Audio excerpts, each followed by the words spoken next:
if primary screwworm were to reestablish and become widespread in the United States, we could see it causing, again, billions, multi-billions of dollars of damage to the cattle industry, to human health, and to other industries. My name is Michael Skvarla. I am an assistant research professor at Penn State University. Primary screwworm is in the news because there's currently an outbreak in Central America and Mexico, areas where it had been previously well controlled. And recently, a traveler from the United States went to El Salvador, was infected with primary screwworm, and when they came back to the United States, they had maggots in their skin and in their flesh. And this is the first infection of primary screwworm in a human in the United States in many decades.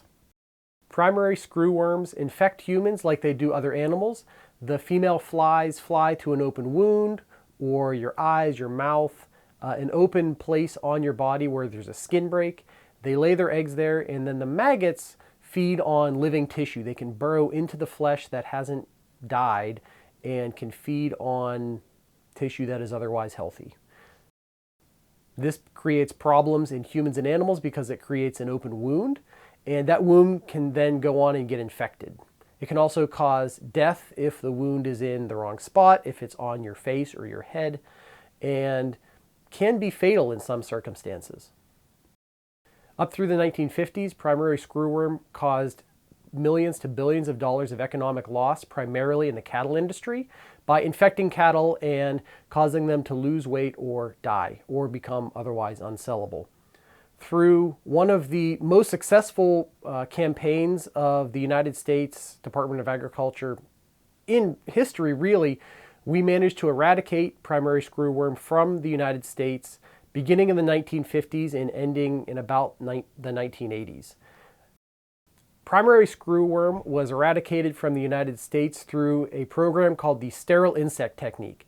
In this program, we breed primary screwworms, take the pupae and irradiate them with gamma rays while they're 5 or 6 days old. This sterilizes the males, and we take advantage of the fact that screwworm females only mate once in their lifetime. So if they mate with a sterilized male, they can't lay fertile eggs, and those eggs die. Historically, primary screwworm caused millions to billions of dollars worth of damage in the United States. So if it were to become reestablished, it would cause billions to multiple billions of dollars in damages in the beef industry alone, let alone issues with human health and pet health and other animals that it could infect. While there is an outbreak of primary screwworm in Mexico and Central America right now, the vast majority of Americans don't need to be concerned right now. The pest is not established in the United States, although it is a risk if you travel to those countries. So if you go to Mexico or parts of Central America and come have a wound that maybe isn't healing right, certainly go see your doctor about that.